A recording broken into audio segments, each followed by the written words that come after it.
제가 질문 하나 드리고 말씀 시작하겠습니다. 사랑하는 성도 여러분, 여러분은 될 대로 되라 라는 생각을 해보신 적이 있으실까요? 또 실제로 그렇게 한번 살아보신 적이 있을까요? 될 대로 되라. 난 모르겠다.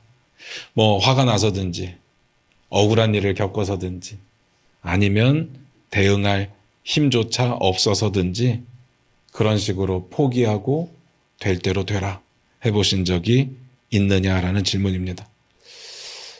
제 입장을 한번 생각을 해봤습니다. 저는 본능적으로 해결책을 찾는 스타일이더라고요. 될 대로 되라라는 식으로 넘겨본 적은 없는 것 같아요. 잘하든 못하든 어떻게든 해결책을 찾아서 방법을 구하는 스타일입니다.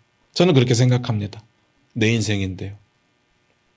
남의 인생도 아니고 내 인생인데 내가 포기하면 누구에게 좋은 걸까요? 나만 손해 아닌가요? 그럴 수는 없잖아요. 그래서 저는 죽어라 방법을 찾습니다. 물론 준비 때부터 잘 준비하면 너무 좋겠지만 게을러가지고 그렇게는 못하고 문제가 터지면 그 문제를 해결할 방법들을 기가 막히게 찾아냅니다. 여러분은 어떠실까요? 오늘 말씀을 같이 보면서 그 이야기를 좀 나눠보도록 하겠습니다. 사무엘하 6장 20절입니다.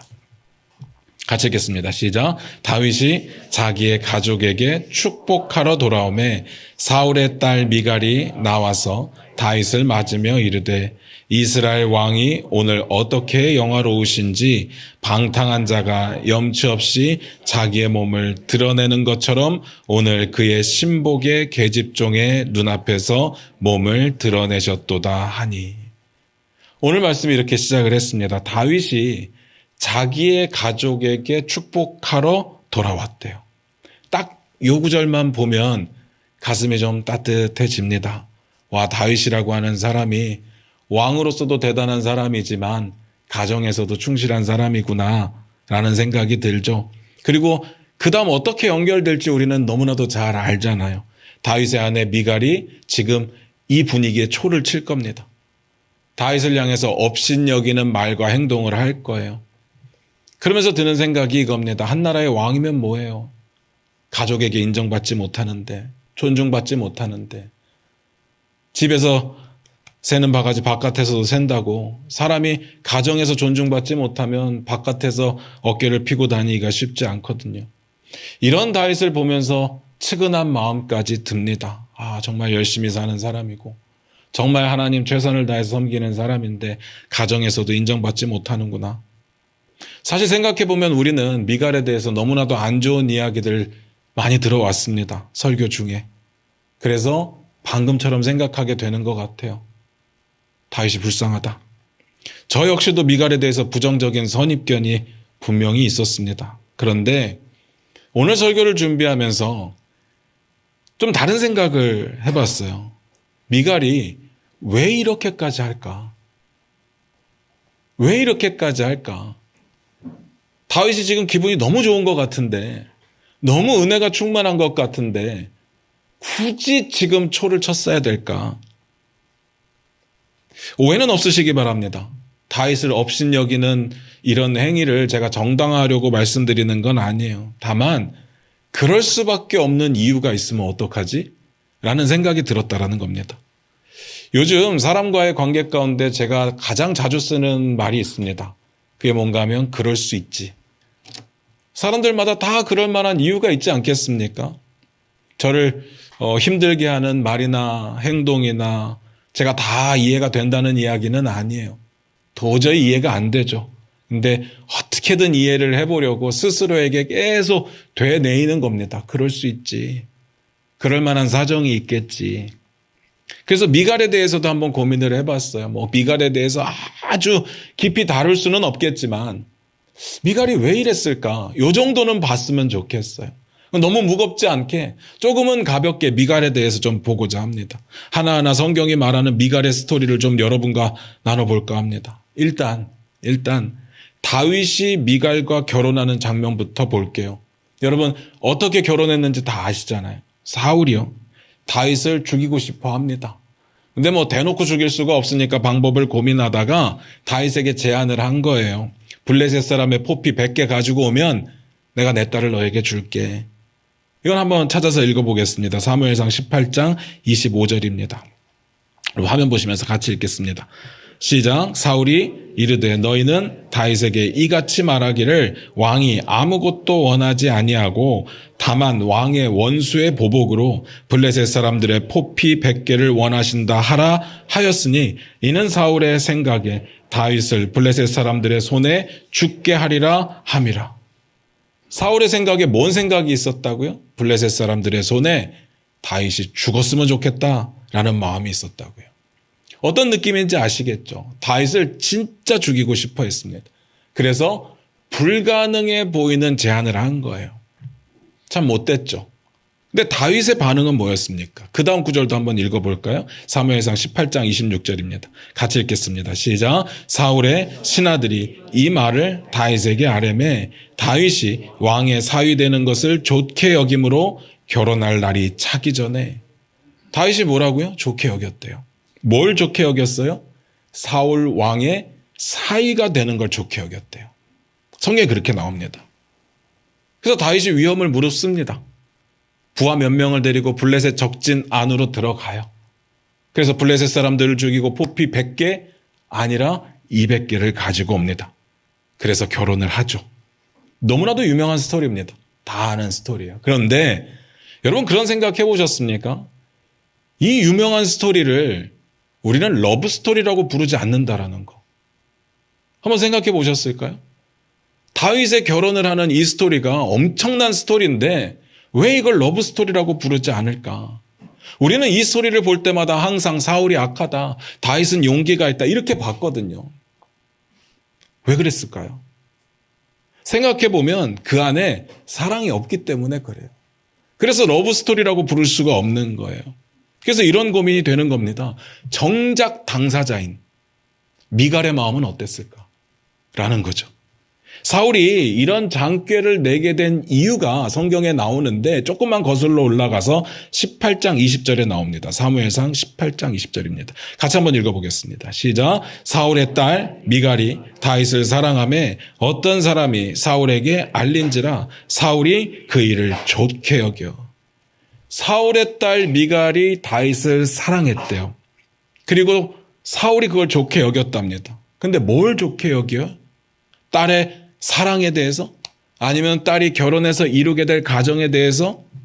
그런 게 아닙니다. 나중에 보면 아시겠지만 다윗을 제거할 수 있는 기회가 생겼구나 좋게 여겼다는 겁니다. 슬프죠. 사랑하는 딸이 사랑하는 남자가 생겼습니다.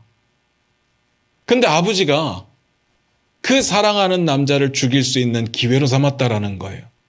보통의 아버지라면 딸을 축복하거나 응원하거나 아니면 뭐 반대를 하거나 이렇게 하겠죠. 둘 중 하나일 겁니다. 그런데 둘 다 아버지의 입장에선 사랑하니까 그렇게 하는 거예요. 그런데 사울은 미갈의 사랑에 대해서 알고 나서 그걸 이용해서 다윗을 죽여야겠다라고 생각했습니다. 어떤 아버지가 이렇게 하냐고요. 어떤 아버지가 정상적인 아버지가 이렇게 하겠습니까? 기가 막히죠. 기가 막힙니다. 그리고 다윗이 사울의 제안을 받아들였다고 말씀을 드렸잖아요. 근데 왜 받아들였어요? 성경에 뭐라고 기록되어 있다고요? 사울의 딸 미갈을 사랑해서가 아니에요. 사울의 사위 되는 것을 좋게 여겼기 때문에 라고 성경에 기록되어 있습니다. 잘 생각해야 되는 상황이에요. 미갈은 다윗을 사랑했습니다. 뭘 보고 사랑했는지 모르겠지만 하여간 사랑했습니다. 사랑이라는 게 다 그런 거잖아요. 그런데 재밌는 건 성경이 다윗이 미갈을 어떻게 생각하는지에 대한 이야기는 전혀 안 나온다는 거죠. 대신에 사울의 사위가 되는 것을 좋게 여겼다가 끝입니다. 그런 결혼을 미갈이 했습니다. 미갈은 사랑인데요. 그의 아버지는 그걸 이용해서 다윗을 죽이려고 하고 다윗은 그 사랑을 이용해서 출세하려고 하고 그렇게 말도 안 되는 결혼을 미갈이 한 거예요. 미갈의 마음이 어땠을까요? 이 사실을 안다라고 한다면 찢어지지 않았을까? 그런데 사무엘상 18장 28절에 이렇게 기록되어 있어요. 같이 한번 읽어보겠습니다. 같이 읽겠습니다. 시작. 여호와께서 다윗과 함께 계심을 사울이 보고 알았고 사울의 딸 미갈도 그를 사랑함으로. 그런 결혼을 했는데 미갈이 그를 사랑했대요. 이럴 때 부모님들, 정상적인 부모님들이 뭐라고 이야기해요? 참 속도 없다라고 이야기를 하는 거죠. 미갈은요, 진심이었습니다. 그 사랑이 진짜였다고요. 그런데 한 여인의 진실한 사랑을 가지고 이렇게 추잡한 욕심이 뒤에서 오고 가는 거, 어떻게 그게 가능할까? 근데 미갈의 사랑은 거기서 끝나지 않아요. 사무엘상 19장 12절을 같이 한번 읽어보겠습니다. 같이 읽겠습니다. 시작. 미갈이 다윗을 창에서 달아내리매 그가 피하여 도망하니라. 이게 뭔 상황인가 하면요, 다윗이 사울의 사위가 되었어요. 한 가족이 되었으니까 사울이 좀 좋아해 줄 만도 한데 다윗을 향한 미움이 점점 커져가는 거예요. 주체가 안 됩니다. 그래서 방금 읽었던 직전 구절에 보면 사울이 사람을 보내요. 암살자를 보내요. 그래서 아침까지 기다렸다가 다윗을 죽여라 라고 명령을 합니다. 그런데 너무나도 놀랍게 그 사실을 미갈이 알게 돼요. 가만히 있지를 못하죠. 빨리 다윗에게 도망을 가라고 합니다. 그리고 방금 읽었던 구절에 나오는 것처럼 창으로 달아내렸어요. 그리고는 우상을 가져다가 침대에 눕혀놓고 이불을 덮어서 마치 다윗이 자고 있는 것처럼 꾸며서 시간을 벌어줘요. 그리고 아버지에게는 거짓말로 이 상황을 모면합니다. 이유가 뭘까요? 사랑하니까. 아버지의 그 마음을 배신하고 사랑하는 사람을 택했다고요. 찐사랑이죠. 그런데 제가 여기서 보고 싶은 건 전혀 다른 부분이에요. 다윗이 미갈의 도움으로 도망을 가잖아요. 물론 성경이 일어나는 모든 상황들을 다 나열하는 게 목적이 아니라는 건 제가 누차 강조하고 있습니다. 근데 감안하고 보더라도 너무 아무것도 없어요. 다윗이 뭐 뒤를 돌아봤다라든지 아니면 야 내가 찾으러 올 테니까 좀만 기다려달라라고 하든지 너 살아만 있어달라라고 하든지 너무 사랑한다 너무 고맙다라고 하든지 눈물 한 방울 흘릴 만도 한데 그런 내용이 없어요. 정말 아무것도 없습니다. 뭐 그럴 수 있죠. 성경이니까. 또 옛날이니까. 너무 급한 상황이니까. 근데 정말 그럴까요? 한 구절만 더 찾아보겠습니다. 다윗이 미갈의 도움으로 도망가고 난 직후의 이야기예요. 사무엘상 20장 41절 42절입니다. 같이 읽겠습니다. 시작. 아이가 감에 다윗이 곧 바위 남쪽에서 일어나서 땅에 엎드려 3번 절한 후에 서로 입맞추고 같이 울되 다윗이 더욱 심하더니 요나단이 다윗에게 이르되 평안히 가라. 우리 두 사람이 여호와의 이름으로 맹세하여 이르기를 여호와께서 영원히 나와 너 사이에 계시고 내 자손과 내 자손 사이에 계시리라 하였느니라 하니 다윗은 일어나 떠나고 요나단은 성읍으로 들어가니라. 요나단과 다윗이 헤어지는 장면이에요. 요나단이 다윗을 위해서 아버지의 마음이 진짜 너를 죽이려고 하는지 내가 먼저 알아보고 알려줄게 라고 한 겁니다. 그런데 알아보니까 이게 진짜인 거예요. 그래서 도망가라 라고 하는 장면인데 그때 다윗이 어떻게 하느냐. 요나단에게 3번 절했대요. 그리고 둘이 같이 입을 맞췄대요. 그리고 같이 웁니다. 근데 다윗이 더욱 심하게 울었다고 성경에 기록되어 있고 요나단하고 다윗하고 맹세를 하는데 나와 너 사이에 여호와께서 영원히 함께 계실 거야 라는 맹세를 했다는 거예요. 그 다음에 다윗이 떠나요. 성경이라서 헤어지는 장면을 기록 안 했다고요? 뭐 옛날이라서 헤어지는 게 간단했다고요? 너무 급해서 그럴 시간이 없었다고요? 아무리 급해도 할 거 다 하잖아요. 이 내용만 가지고 보면 누가 부부인지 모르겠어요. 미갈이 부부인지 부인인지 요나단이 부부인지 모르겠어요. 미갈은 다윗을 여전히 사랑하는데 이런 의문이 드는 거예요. 다윗이 미갈을 사랑할까? 아니, 미갈을 사랑했던 적이 있었을까? 그런 생각이 드는 거죠. 그리고 나서 이제 미갈 이야기가 한참 안 나오다가 한참 후에 잠깐 나오거든요. 그게 어떤 내용인가 하면 사울이 미갈을 엉뚱한 사람에게 시집을 보내는 장면이 나와요. 사울이 왜 그랬을까? 한번 찾아볼게요. 사무엘상 25장 43절 44절입니다. 같이 읽겠습니다. 시작. 다윗이 또 이스라엘 아히노암을 아내로 맞았더니 그를 두 사람이 그의 아내가 되니라. 사울이 그의 딸 다윗의 아내 미갈을 갈림에 사는 라이스의 아들 발디에게 주었더라. 다윗이 뭐 했다고요? 또 아히노암을 아내로 맞았대. 또. 그럼 이전에 와이프가 있다는 이야기잖아요. 그 와이프가 누굴까요? 당연히 미갈이겠죠. 근데 문제는 아니라는 게 문제인 거예요. 미갈만이 아니었고 그 전에 결혼을 또 했다고요. 누구예요? 아비가일. 아비가일과 결혼했고 아히노암과 결혼했고 그 소식을 들었던 사울이 미갈을 딴 남자에게 결혼을 시킨 겁니다. 화가 났겠죠? 정확하게 몇 년의 시간이 지났는지는 모르겠지만 한참 많이 흐른 시간이에요. 근데 그때까지는 미갈이 기다렸다고요. 그런데 다윗이 다른 여자와 결혼을 합니다. 그것도 2번이나. 사울이 열받았겠죠. 딸을 보고 있는데 화가 나겠죠. 뭐 자기 때문일 수도 있겠지만 어쨌든 화가 나지 않겠습니까? 그래서 홧김에 미갈을 다른 남자와 결혼을 시킵니다. 그 화도 알겠고 다윗의 상황도 알겠는데 이 상황에서 미갈이 어떤 마음일지에 대한 이야기가 안 나와요. 뭐 다윗을 기다리고 싶은 건지 그만 기다리고 싶은 건지 물어봤냐고요. 아버지 사울은 다윗의 행동에 화가 나서 딸을 다른 사람에게 억지로 주고 정작 남편인 다윗은 세상을 떠돌면서 다른 여자랑 결혼을 하고 이건 나중에 다윗이 결혼하는 그 어쩔 수 없는 외교나 정략적인 그런 결혼이 아니잖아요. 아니 무슨 도망 다니면서 그렇게 여자하고 결혼을 하냐고요. 어떻게 이게 가능하냐고요. 제가 이 장면을 보면서 그런 생각이 드는 거예요. 성경에서 미갈처럼 억울한 삶을 산 사람이 있을까? 사랑의 측면에서만 보면요. 미갈처럼 억울한 사람이 어디 있어요? 사랑하는 남자가 있는데 그 사람하고 사랑도 못 해보고 결혼을 했다가 헤어졌다가 뭐 딴 남자랑 결혼했다가 이런 사람이 어디 있냐고요. 이렇게 다윗과의 인연이 끊어지는가 싶었어요. 이 정도면 둘 사이는 끝난 거죠. 다윗이 미갈 없이 죽고 못 사는 것도 아니고. 그런데 사울이 죽잖아요. 그리고 다윗이 유다의 왕이 되잖아요. 그때 뭐 합니까? 사울의 아들 이스보셋에게 전령을 보내서 미갈을 돌려달라라고 이야기를 합니다. 아니 이제 와서 미갈을 찾는다고요. 다윗이 왜 그랬을까요? 너무 사랑해서? 그런 내용은 없어요. 왜요? 정치적인 거예요. 사울이 죽었어도 미갈은 사울의 딸이니까. 나는 여전히 사울 사람이다 라는 이야기를 하고 싶은 거예요. 그래야 이스라엘 사람들의 마음을 얻을 수 있으니까. 뭐 그럴 수 있다고 쳐요. 근데 문제는 미갈이 다른 남자와 결혼해서 잘 살고 있다는 게 문제인 거예요. 그럼 포기해야죠. 이 방법은 안 되는 거예요.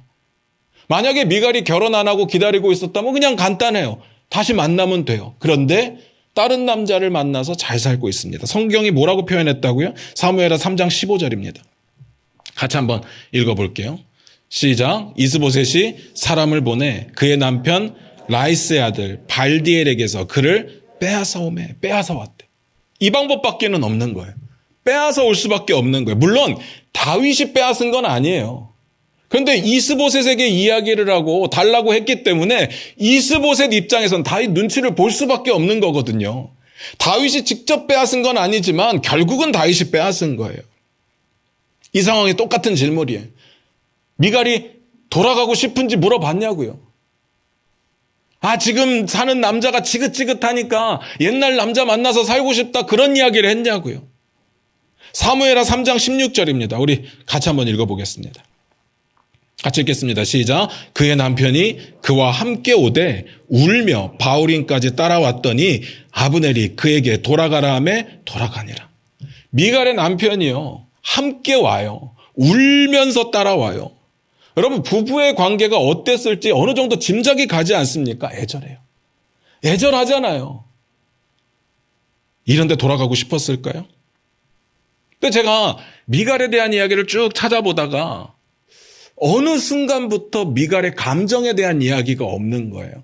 첫 번째 나왔을 때는 미갈이 다윗을 사랑했다. 여전히 사랑했다. 다윗을 향해서 도와주고 이런 게 나오는데 아무것도 안 나와요. 저는 여기서 마음이 찢어져요. 이 장면에서도 미갈이 한마디를 안 해요. 성경에서도 미갈의 마음이 어떤지 이야기하지 않아요. 여러분 상상을 해봤을까요? 어떤 느낌일 것 같습니까? 청춘도 아니고 첫사랑 만난다고 막 가슴 설레고 이런 거 아니지 않겠습니까? 저는 그의 마음 가운데 피눈물이 흘렀을 것 같아요. 왕조가 몰락했잖아요. 아버지가 억울하게 죽었잖아요. 마치 볼모로 잡혀가는 그런 느낌이 아니었을까. 미갈의 그 침묵은 말할 수 없는 비참함 그리고 피눈물이었을 거라고 생각을 합니다. 미갈도 이제는 더 이상 사랑은 아니었을 거예요.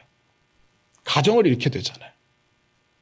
제가 이 장면을 보면서 느끼는 거예요. 너무나도 안타까운 게 다윗은 미갈을 끝까지 이용해요. 결혼을 할 때도 그랬고 도망을 갈 때도 그랬고 다시 만나자고 할 때도 그렇고. 그리고 나서 미갈이 다시 등장하는 게 오늘 본문이에요. 다시 볼까요? 사무엘하 6장 16절입니다. 같이 읽겠습니다. 시작. 여호와의 궤가 다윗성으로 들어올 때에 사울의 딸 미갈이 창으로 내다보다가 다윗 왕이 여호와 앞에서 뛰돌며 춤추는 것을 보고 심중에 그를 업신여기니라. 다윗이 여호와 앞에서 뛰노는 걸 보고 업신여겼대요. 이제 미갈이 왜 그랬는지 좀 느낌이 오지 않습니까? 저는 다윗의 믿음을 의심하지 않습니다. 하나님의 언약궤가 들어왔을 때 그 기뻤던 그 기쁨이 거짓이라고 생각하지 않아요. 그런데 미갈의 입장에서 본다면요. 다윗이 막 춤추는 그 모습, 얼굴에 막 환한 미소 띠는 그 모습, 기뻐하는 그 태도 다 꼴보기 싫지 않았을까요? 야, 저게 진짜야? 가짜 아니야? 라는 생각이 들지 않았겠냐고요. 다윗이 진짜 믿음이라고 할지라도. 물론 사람들이 나를 어떻게 생각하느냐 뭐 굳이 신경 쓰며 살 필요는 없어요. 그런데 오늘 이 경우는 다르잖아요. 다윗이 그간 한 게 있으니까 전 미갈의 입장이 이해가 됩니다. 오해하시는 분이 한 분이라도 계시면 안 되니까 다시 정리를 할게요. 다윗의 믿음이 가짜다? 아니에요. 진짜예요. 다윗의 반응이 가식이다? 아니에요. 진짜예요. 그런데 그것과 상관없이 미갈의 냉소와 비판에는 이유가 있다는 겁니다. 누구나 이해할 수 있는 충분히 납득 가능한 이유. 지금까지 다윗이 그렇게 행동했으니까요. 전 그래서 말씀드리고 싶은 게 있습니다. 우리는 주의 자녀라고 한다면 주의 자녀답게 잘 사셔야 돼요. 그래야 우리의 믿음이 다른 사람들에게도 인정받지 않겠습니까? 누군가가 나 때문에 오해 같은 거 말고 누군가가 나 때문에 상처받고 나 때문에 그 사람의 믿음이 흔들린다고 한다면 그건 우리에게 문제가 있는 거예요. 이 기쁜 순간에 정말 언약궤가 70년 만에 돌아오는 이 기쁜 순간에 모든 백성들이 기뻐하고 있는 이 순간에 딱 한 사람, 그 억울함, 사랑을 가지고 이용당했던 그 한 사람, 미갈만 기쁘지가 않은 거예요. 당연히 미갈의 믿음의 문제일 수도 있겠지만 이 일의 중심에 서 있는 다윗이 꼴보기 싫으니까요. 다윗 때문에 그런 거잖아요. 다윗의 모습이 진심으로 안 보일 수 있다고요. 우린 쉽게 이 상황 가운데 말할 수 있을 겁니다. 그래도 하나님만 봐야지. 하나님과 너와의 관계가 중요한 거지 저 사람이 무슨 상관이 있어. 이렇게 말할 수 있을 거예요. 그런데 정답이에요. 그런데 미갈의 입장에서 그 말이 들어오겠냐고요. 다윗이 꼴보기 싫은데 다윗 때문에 못할 것 같아요. 저런 사람을 하나님께서 세우셨다고? 저런 사람을 하나님께서 내 마음에 합한 자라고 부르신다고? 난 못 믿겠는데? 라고 하지 않겠냐고요. 하나님께는 아무 문제가 없어도 하나님이 선택한 사람에게 문제가 있을 때 하나님을 보지 못하게 만드는 경우가 있다는 겁니다. 그래서 예수님께서 뭐라고 말씀하세요? 마태복음 18장 6절 7절입니다. 같이 한번 읽어볼까요? 우리 화면 보시면서 같이 읽겠습니다. 시작. 누구든지 나를 믿는 이 작은 자 중 하나를 실족하게 하면 차라리 연자 맷돌이 그 목에 달려서 깊은 바다에 빠뜨려지는 것이 나으니라. 실족하게 하는 일들이 있음으로 말미암아 세상에 화가 있도다. 실족하게 하는 일이 없을 수는 없으나 실족하게 하는 그 사람에게는 화가 있도다. 사람을 실족하게 하지 말래요. 실족하다라는 말은 넘어뜨리다라는 이야기예요. 근데 이거를 의미적으로 보면 죄를 짓게 만든다는 뜻입니다. 다윗이 미갈을 진심으로 대하지 않았잖아요. 미갈의 사랑을 이용했잖아요. 미갈이라는 사람 자체의 그 신분을 이용했잖아요. 그러니까 미갈은 다윗 한 사람 때문에 이 기쁜 순간에 혼자 기뻐할 수가 없었던 겁니다. 그의 신앙을 망쳐버렸어. 이런 게 실족이죠.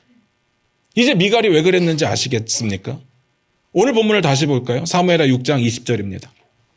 같이 읽겠습니다. 시작. 다윗이 자기의 가족에게 축복하러 돌아오매 사울의 딸 미갈이 나와서 다윗을 맞으며 이르되 이스라엘 왕이 오늘 어떻게 영화로우신지 방탕한 자가 염치 없이 자기의 몸을 드러내는 것처럼 오늘 그의 신복의 계집종의 눈앞에서 몸을 드러내셨도다 하니. 다윗이요, 자기 가족을 축복하러 돌아왔대요. 이게 어떤 상황인가 하면 지난주에 우리 본 내용이 있어요. 언약궤가 다윗성의 장막으로 이제 돌아온 상황입니다. 아까도 말씀드렸듯이 70년 동안 방치되었던 그 언약궤가 드디어 돌아왔어요. 그 과정에서 다윗이 자신의 무지함 때문에 준비하지 못한 것 때문에 한번 실패를 했고요. 3개월 동안 또 방치되었습니다. 그리고 하나님의 뜻을 구했을 거고 하나님 앞에 겸손히 무릎 꿇었을 거고 회개했을 거고 하나님의 방법이 뭔지를 찾았을 거고 드디어 오벳 에돔의 집에 하나님의 복이 임한다는 소식을 듣고 가지러 갑니다. 근데 가능해진 거예요. 다시 말해서 하나님께서 허락해 주신 겁니다. 얼마나 기뻐요. 한번 실패를 했으니까 더 기쁘지 않았겠습니까? 그러니까 다윗은 어린아이같이 춤을 출 수 있었던 겁니다. 그 다음에 뭘 하느냐? 번제와 화목제를 드려요.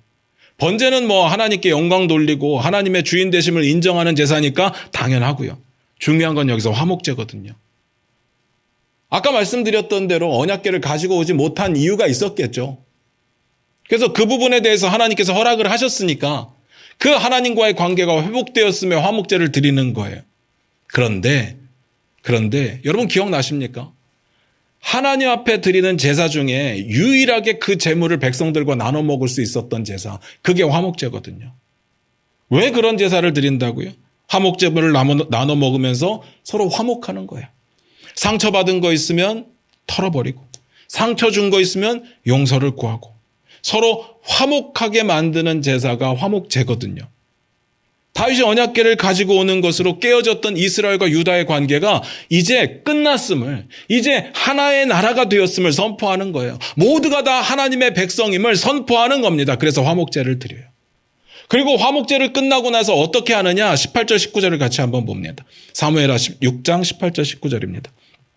같이 읽겠습니다. 시작. 다윗이 번제와 화목제 드리기를 마치고 만군의 여호와의 이름으로 백성에게 축복하고 모든 백성 곧 온 이스라엘 무리에게 남녀를 막론하고 떡 한 개와 고기 한 조각과 건포도 떡 한 덩이씩 나누어 주매 모든 백성이 각기 집으로 돌아가니라.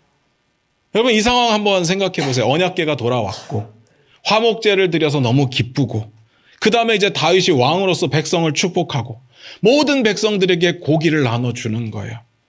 얼마나 기분 좋은 순간이겠어요. 이스라엘 전체가 다 축제이지 않았겠습니까? 우리 2002년 때 월드컵 4강에 올랐을 때 나라가 난리가 났었잖아요. 아니 고작 월드컵 4강 올라간 것도 이렇게 난리가 나는데 이스라엘과 하나님 관계가 회복되고 갈라졌던 나라가 하나가 돼서 하나님 나라 백성이 되었음을 선포하는 이 자리가 얼마나 기뻤겠냐고요.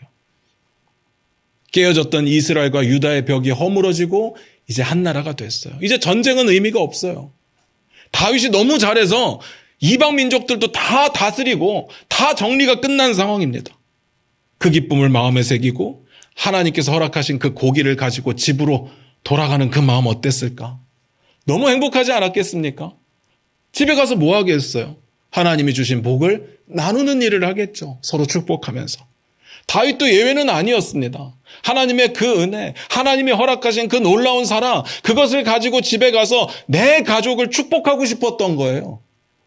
하나님이 이런 복을 주셨다고 너희도 복을 받아라 이렇게 축복하고 싶었던 겁니다. 그런데 돌아오자마자 미갈이 쏟아붙인 거예요.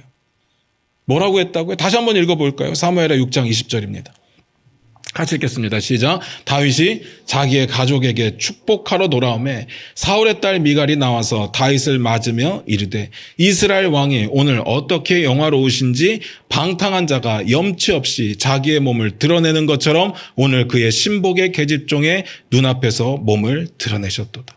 이스라엘 왕이 어떻게 영화로우신지 이거 비꼬는 거예요. 진짜 영화롭다는 게 아니고 어떻게 했길래요? 방탕한 자가 자기 몸을 드러내는 것처럼 당신도 자기 몸을 드러냈다. 이건 조롱이죠. 이 이야기는 다음 주에 자세하게 볼 거고요. 우리는 이 장면만 보니까 다윗은 하나님 앞에 순수한 믿음을 가진 사람이고 미갈은 진짜 못된 여자고 이렇게 생각을 한 거예요. 근데 생각하셔야 됩니다. 다윗이요. 화목이 안 된 사람이 있잖아요. 그게 누구예요? 미갈이잖아요.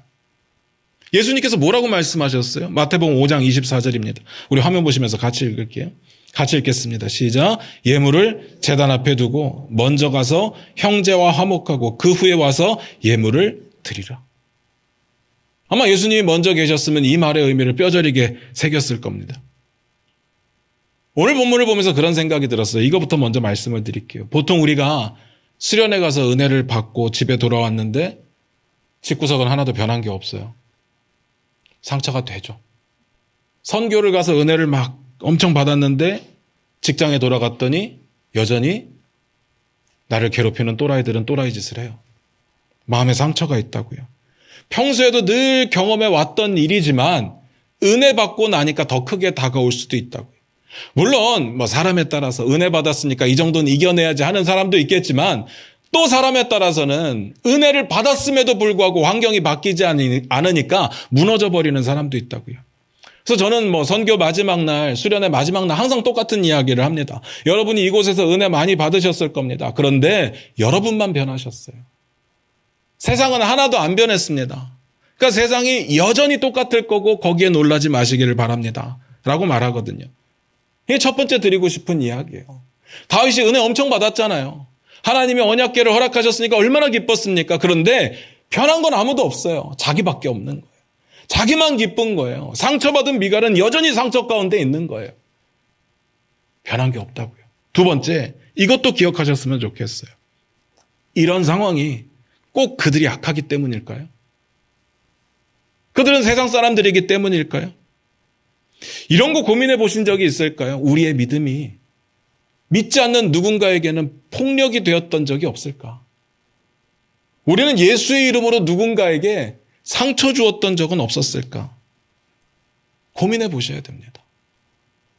내가 예수를 믿기 때문에, 내가 신앙생활을 하기 때문에 당연하다고 여기는 것들이 믿지 않는 누군가에게는 이해할 수 없고 상처가 되고 때로는 그것이 폭력으로 느껴지는 경우들. 다윗도 마찬가지 아니겠습니까? 하나님의 약속받은 게 있어요. 그 약속을 이루기 위해서 어쩔 수 없는 것들이 있습니다. 다윗은 변명할 수 있었을 거예요. 그런데 한 여인에게는요, 엄청난 상처인 거예요. 사랑했는데 이용만 당한 거잖아요. 세 번째, 더 중요한 게 있습니다. 오늘 보고 싶은 결론은 이거예요. 혹시 우리가 오히려 상처받은 쪽이라고 한다면요. 내 안에 상처가 가득해서 주변에 다윗처럼 열심히 하는 사람들을 볼 때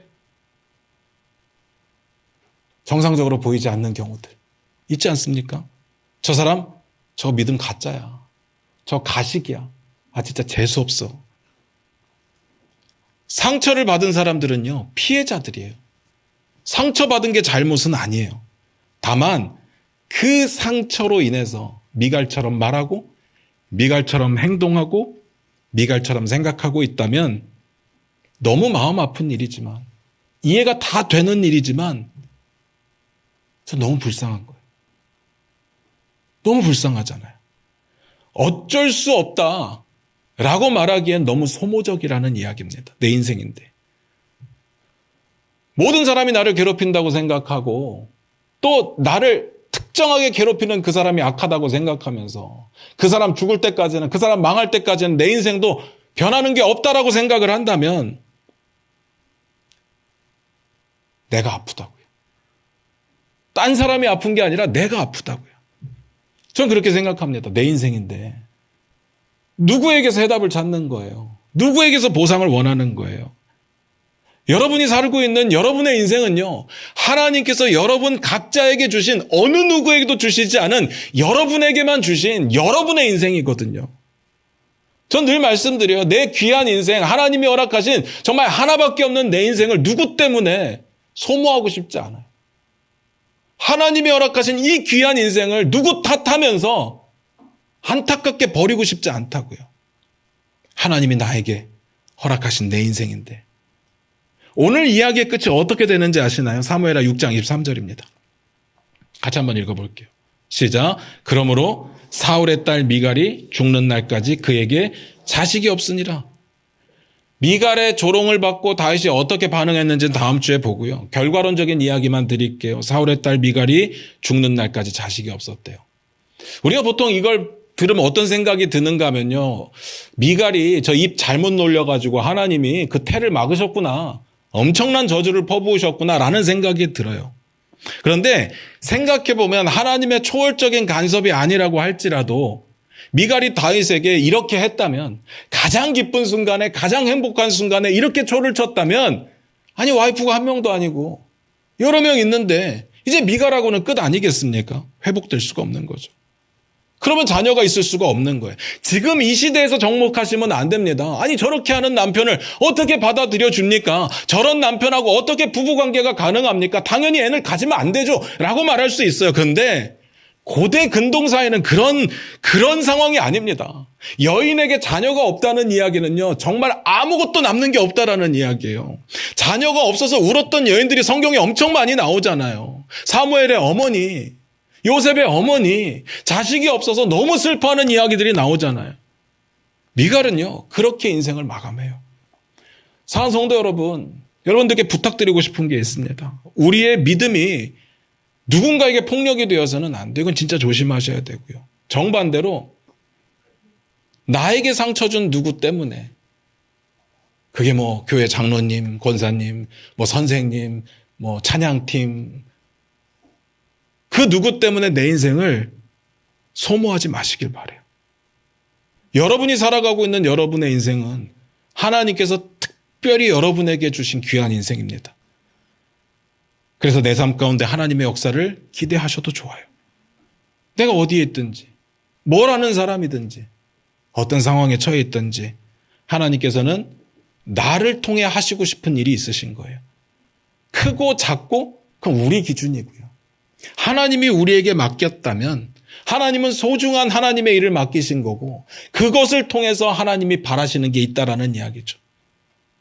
나를 통해서 하실 일을 하나님의 관점에서 볼 때는 엄청 귀하고 엄청 큽니다.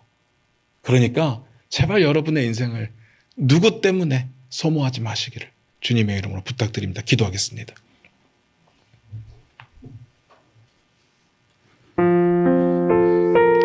우리 반주 들으시면서 잠깐 한번 기도하기를 원합니다.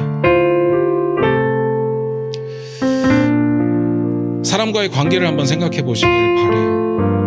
뭐 어떤 사람은 모든 것이 평안한 사람이 있어요. 뭐 진짜 평안한 사람이 있고 눈치가 없어서 편하다고 생각하는 사람이 있고요. 또 어떤 사람은 누군가에게 내 믿음을 가지고 상처를 주는 사람이 있고, 또 어떤 사람은 누군가의 그 믿음에 상처를 받는 사람들이 있죠. 오늘 이 시간은 혹시 여러분 가운데 그 상처가 있다면, 그 상처가 나쁜 건 아니겠지만, 내 죄 때문은 아니겠지만 거기에 너무 얽매여 살지 않았으면 좋겠습니다. 하나님이 나에게 허락하신 내 인생, 우린 청지기직분이라고 이야기를 할 때 재물만 생각할 수도 있는데 내 인생 자체를 하나님께서 나에게 허락하신 거거든요. 그 귀한 인생, 하나님이 허락하신 귀한 인생을 그렇게 누구 때문에 소모하지 않았으면 좋겠습니다. 그런 사람이 생각난다면 오늘 이 시간 먼저 용서하시기 바라고, 용서가 안 되더라도 하나님 안에서 내 귀한 인생을 기쁘고 감사하게 살아내겠노라 결단하며 나아갔으면 좋겠습니다. 우리 다 같이 그렇게 기도합니다.